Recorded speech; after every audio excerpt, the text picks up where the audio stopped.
Тайсон Фьюри 11 жыл бойы ешкім жеңе алмаған Владимир Кличконы алғаш тоқтатқан боксшы. Бұл боксшы енді дүниеге келгенде салмағы небәрі 450 грамм болған екен.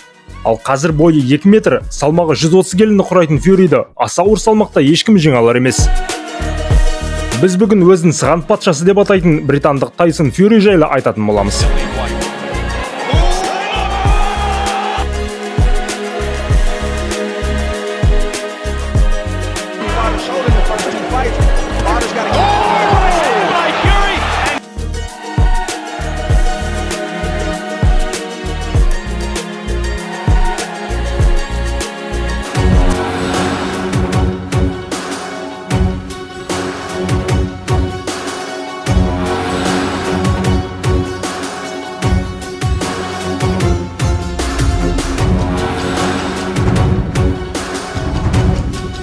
Ассалаумағалейкум достар.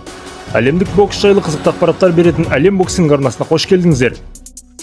Тайсон Фьюри 1988 жылы 12 тамызда Ұлыбританияның Уайтеншо қаласында боксшылардың отбасында дүниеге келеді. Уақытынан 7 апта бұрын дүниеге келген оның салмағы небәрі 450 грамм болған екен. Дәрігерлер бұл баланың адам болып кетуі қиын деп айтқанымен, оған келіспеген әкесі Джон Фьюри баласына Майк Тайсонның құрметіне Тайсон деген есімді береді. Фьюрилер отбасы бұрын көшпелі өмір сүрген ирландиялық топтан немесе пейвилерден тараған екен. Пейвилердің сүйікті спорты жұдырықтасу болған. Мұны Брэд Питт ойнайтын Большой куш фильмінен көрсеңіздер болады. Тайсонның атасы, әкесі, туысқандары барлығы осы жұдырықтасу өнеріне бейім болған көрінеді. Алайда ешқашан кәсіпқой боксты қумаған екен. Әлбетте, Тайсонның әкесі де баласының осы бір спорт түріне қызығып, боксшы болуын армандайды. Баласын кішкене кезінен өзі жаттықтырған Джон Фьюри есейе келе Тайсонды өзінің інісі Питер Фьюридің қолына береді. Тайсон 2008 жылғы Олимпиадаға баруға қанша тырысқанмен сәті түспей 20 жасында кәсіпқой боксқа ауысады. Check the mic and make sure it sound right, boys. That's how it is, because that's the only thing that matters.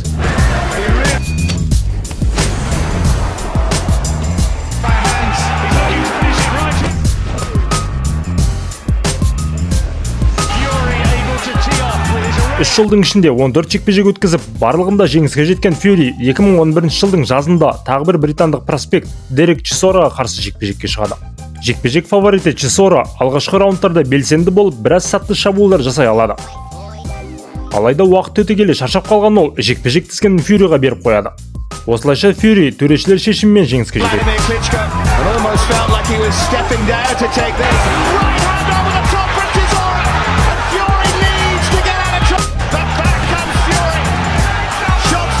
Fighters, that's all. It sound right, boys. World ranked in only handfuls of fights. Who follows it in again?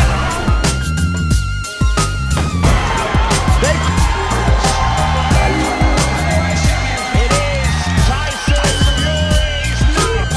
Осы жылдың соңында босниялық Невен Пайкичке қарсы жекпе-жекте Тайсон мансабында алғаш рет нокдаунға түседі.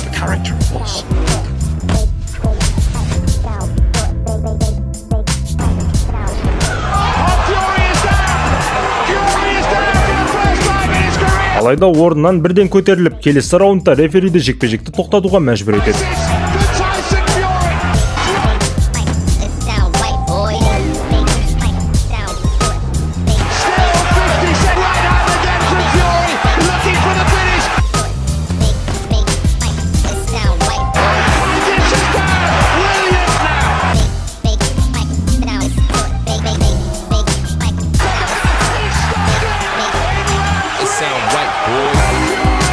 It 2012 жылдың соңында Фьюри WBC белдігіне үміткер дәрежесіне таласады. Қарсыласы бұрын Виталий Кличко мен 12 раунд бойы жұдырықтасқан америкалық Кевин Джонсон болады. Азды көпті аты бар қарсыласын Тайсон Опайсанмен жеңіп шығады.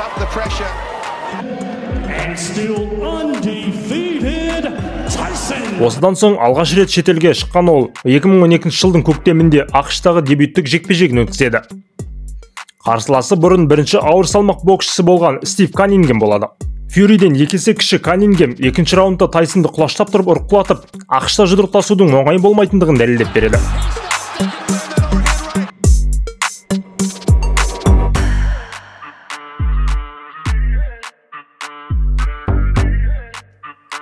Алайда намысқа тырысқан Фьюри орнынан бірден көтеріліп, қарсыласымен соққы алмаса бастайды. Еңгезердей Фьюридің қысымына шыдамаған Каннингем 7-ші раундта нокаутқа түседі.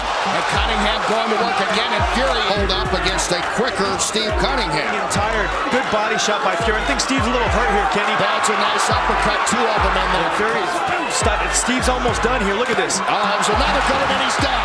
Cunningham is knocked down by Fury.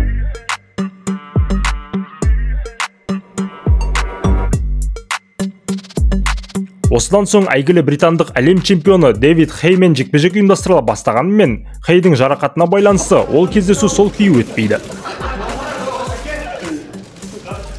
2014 жылдың соңында Дерек Чисораға қарсы реванш өтеді.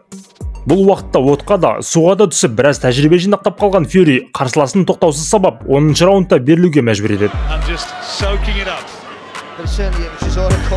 Calling Fury on. Oh, lovely right hand, left hand, back left hand there from. I think Tyson would like this one to be finished now, and I think he'll take to. Come on, ref. It's finished. Reluctantly, I think Derek Chisora has agreed, and the fight is over. Арада тура бір жыл өткенде аса ауыр салмақта 3 бірдей чемпиондық белдігі бар украиндық Владимир Кличкомен жекпе-жекке шығады. Бұл уақытта Кличконы 11 жыл бойы ешкім жеңе алмаған болатын. Тайсон да сонау жасөспірім кезінен бастап украиндық боксшыны жеңуді армандай бастаған көрінеді. Жекпе-жек бастала сала Кличкоға қарсыласының ұзын қолдары мен жеңіл қозғалысы ыңғайсыздық тудыра бастайды. Әдетте қарсыластарының барлығы дерлік өзінен кіші болатындығына үйреніп қалған ол, еңгезердей Тайсонға еш соққы дарыта алмайды. Ал Фьюри болса, қалаған уақытында шабуылға шығып, қаласа клинч жасап отырады. Fury is building what might become on Letterman's scorecard an insurmountable lead. Tyson Fury believed from talking to people that Klitschko could be broken. Oh, good shot. Big left hook by Fury. He's bullied. He could be f***ed with. You can get inside his head.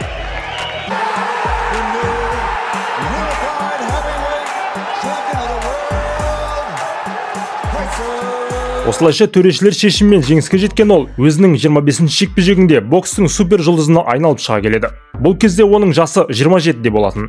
Өміріндегі ең басты қарсыласын жеңген Фьюри Кличкомен жекпе-жектен соң депрессияға түсіп кетеді. Мансабын аяқтайтындығын жариялап, жаттығуды мүлде тастаған ол, адам танымастай болып өзгеріп, салмағы 160 келіге дейін жетеді.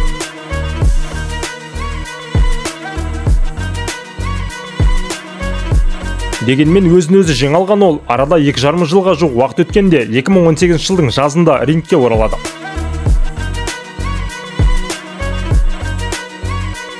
Years out the ring, I was never defeated inside a boxing ring, and I wanted to fight the best when I came back.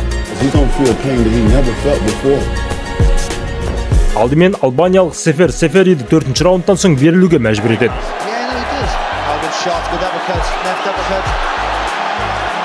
Арада 2 ай өткенде итальяндық Франческо Пианеттаны ұпай санымен жеңеді.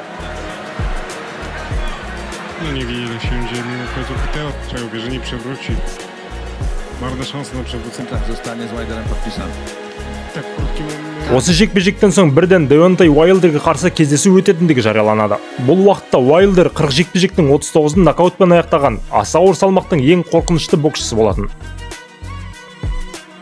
Кейіннен интервьюлерінде Тайсон өзін депрессиядан шығарғандығы үшін Уайлдерге алғысын білдіреді. Өйткені ол аса ауыр салмақтың жаңа супер жұлдызын алғаш жеңген боксшысы атанғысы келген екен.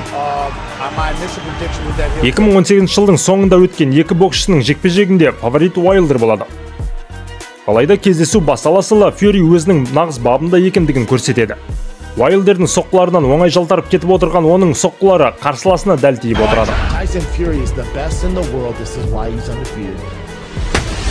Even if he goes past 6 rounds, you never feel Алайда орайын тапқан Уайлдер 9-ші раундта Фьюриді нокдаунға түсіреді. big power punches from Deontay Wilder.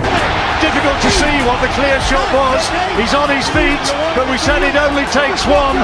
And 12-ші раундта тағы да құлаған Тайсонды енді орнынан тұрмайтын шығар деп ойлағаны сол еді. Алайда ол жеңіл көтеріліп, жекпе-жекті соңына дейін жеткізеді.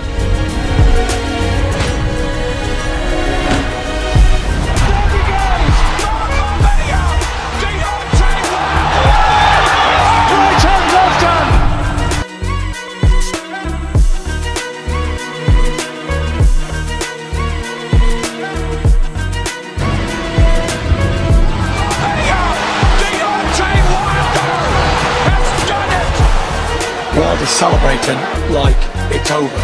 But the Gypsy King gets it. You can see, wow, he got up. Walk over here, come back to me. Incredible turn of events here in the 12th. It was become a meme now when Tyson gets back up because Deontay's over there dancing and all of a sudden he looks and can't believe. The way Tyson Fury got up from that right hand. You don't see a guy who's taking time off, who's had drug problems, who's ballooned up to 400 pounds. Төрешілер бұл жекпе-жекті тең өтті деп шешім шығарған екен. Әрине, барлығы тез арада реванш талап ете бастайды. Дегенмен Фьюри келесі жекпе-жегін 2019 жылы неміс Том Шварцқа қарсы өткізеді. Тайсон қарсыласын 2 раунд ішінде тізеліп тұреді. Schwartz trying his best. Look at Fury! What?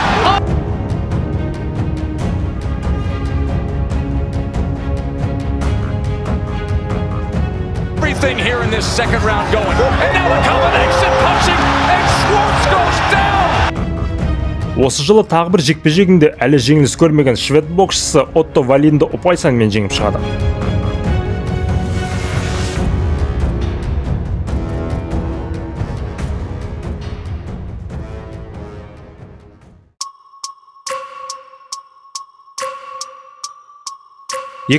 жылдың басында көпшілік күткен Уайлдерге қарсы реваншта өтеді.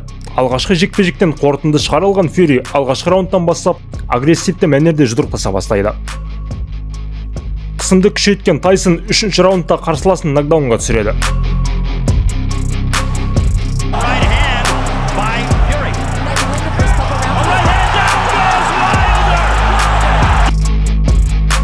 Алайда берілді мүлде ойламаған Уайлдер 5-ші раундта тағы да құлайды.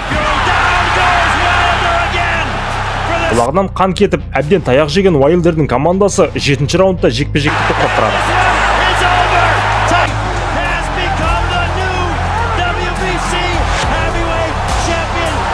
Осылайша Тайсон Фьюри қайтадан ауыр салмақтың чемпионы болып шыға келеді. Ал Уайлдер болса алғашқы жеңілісін мойындағысы келмей, жекпе-жек үстінде шаршап қалғандығына рингке киіп шыққан киімін кінәлап, тез арада 3-ші жекпе-жек талап ете бастайды. Арада 1,5 жыл өткенде 2021 жылдың соңында 3-ші жекпе-жекте ұйымдастырылады.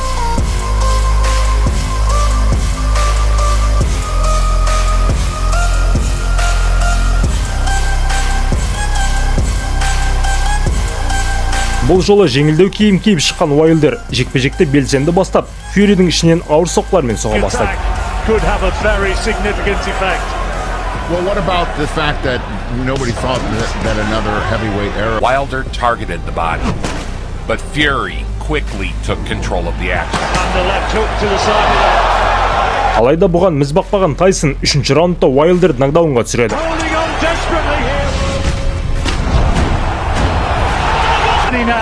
4-ші раундта өзіне тым сенімді болып қорғанысты ұмытып кеткен Фьюри Уайлдердің қарсы соққысын өткізіп алып, нокдаунға түсіп қалады. Орнынан көтеріле сала Деонтайдың шабуылынан соң тағы да құлап түседі.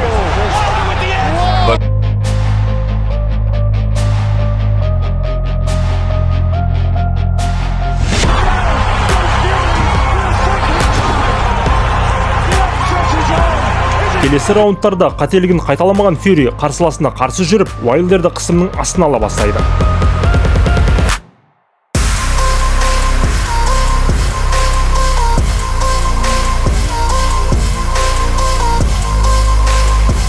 Он бірінші раундта аяғында әрең тұрған Уайлдерді Фьюри құлаштап тұрып соғып, ет-бетімен түсіреді.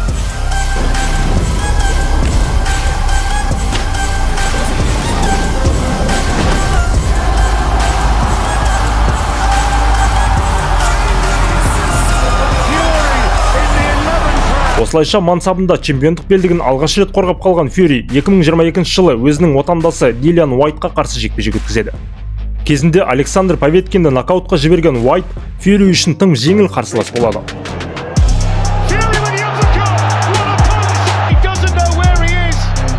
Осы жекпе-жектен соң бокстан кететіндігін мәлімдеген Фьюри алайда дәл осы жылы-ақ рингке оралып, Дерек Чисораға қарсы 3-ші жекпе-жек өткізеді. Бұл уақытта жасы 40-қа келіп қалған Чисора 10-ші раундқа берілуге мәжбүр болады.